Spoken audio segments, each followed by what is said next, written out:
Hello MOPAR friends, Wayne Brown, the MOPAR brake expert. I'm going to give a class on Chrysler master cylinders and disseminate some of this information that I have. Once you watch this, you'll be an expert on master cylinders and you'll be able to educate others, and they'll think you're quite cool. Some quickie little ones to add some juice to it. You know how you can tell the difference between an original master cylinder and an aftermarket clone really quickly? I'll tell you a secret that very, very few people know.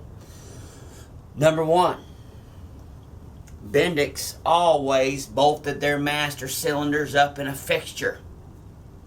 They did not use a lathe. They always bolted their master cylinders up in a fixture.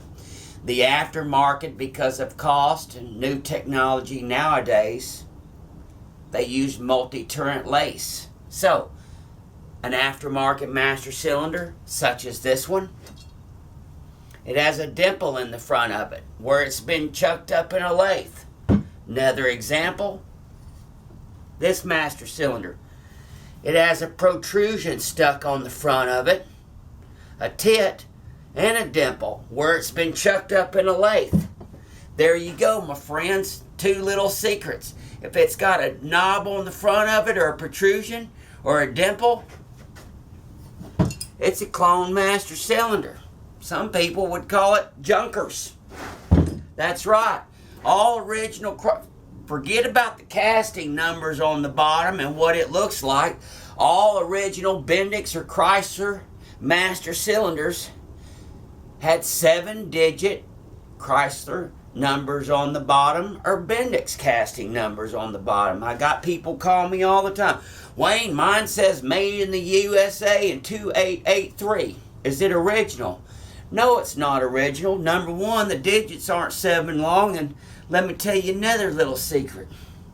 Bendix or Chrysler never ever put made in the USA on their products. That's just a simple fact. Everybody just assumed. That's right. There you go. Alright, this is about 1967 and up master cylinders. Before 1967s, they were all single circuit jar tops. And so we're going to move on. 1967, federal mandate. Federal government said that all master cylinders or braking systems would be dual circuits. They would be split between the front or the back. In case something happened, you would have at least one or the other if one system failed. So, we introduced the most prolific MOPAR master cylinder ever made. Classic double hump master cylinder right here. Clearly identifiable by this lid, this very complicated stamping. That's why it was never reproduced for decades and decades and decades. Has this bolt down clamp right here. Basically they made it in 3 versions, typically A bodies, B bodies, and the E bodies. Now they were all identical, my friends, absolutely identical, except for the casting numbers on the bottom, and they did cross the lines. So you got, if you look at a chart like pumping points or some of my literature, it says, you know, that basically that a 222-5601 is for an A body, and it says, you know, that a 266-0809 is for a B body right here. See this Bendix logo right here is for a B body, and the rare AANFs are for an E body. That's all fine and dandy in a perfect world, but they were all mixed and matched. I've seen a 601 on a B body and an 809 on an E body. They, like I said, once again, they are absolutely identical in every way. Alright, my friends, there you go. And every now and then a few of them were date coded, either right over here or right here in the front. Fairly rare. And all drum brake master cylinders in general were left with a natural cast iron finish. And this yellow zinc lid is really the only time Bendix ever did something like that. Colored the lid. Now moving on, disc brake master cylinders used on the C bodies and the Imperials. this great big wonderful master cylinder right here. These disc brake master cylinders of the era had a large, very large 1 1/8 inch bore that was usually reserved for trucks because they were always coupled with that maximum assist tandem diaphragm Bendix booster, and they had the oomph and the power to push these bad boys. Once again, 1 1/8 inch bore. This is a casting original Bendix right here, 222-6811. Very good master cylinder. Moving on to the A body, introduced in 1967. This master cylinder is extremely rare, extremely valuable. It's basically a cut-off B body, and it has a 1-inch bore. First time they introduced this 1-inch bore on the disc brake master cylinder. This came on specifically for the A bodies.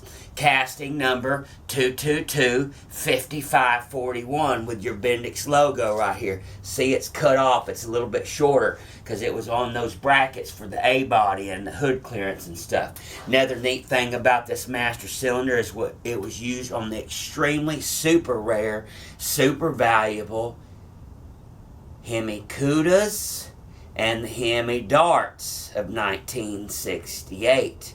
Yes, that's where it was used, my friends. And moving on to basically the B bodies in 1967. This is where a lot of confusion comes in. Bendix was notorious for changing like one digit on the casting number or two or whatever, and it would be a completely different unit. Now, as our literature says, all B bodies of that era, basically 67 through 1970, all non-Hemi cars left the assembly line with a 222-6821. It is clearly identifiable. It has this Bendix logo right here. The numbers are great big, like 3/8 of an inch tall. Clearly identifiable, and nobody knows why, but these ports exited on the right-hand side over towards the engine, which made things a little bit tight with the bound cover and the exhaust manifolds and stuff like that. And then we move on to B bodies with the Hemi engines slated for, and got the very similar, this unit right here, 222-5621. There you go. Otherwise, street term Hemi master cylinder. Once again, these were both 1 1/8 bores. They are identical in every way. They use the same kit, same piston, same everything. But this has left-hand ports right here. Of course, Chrysler always, up front, it was basically a 9/16 20 thread. And right here was a 1/2 inch 20 thread, where the other folks, they like to use them 18 threads. MOPAR was always better and greater. There you go. All right.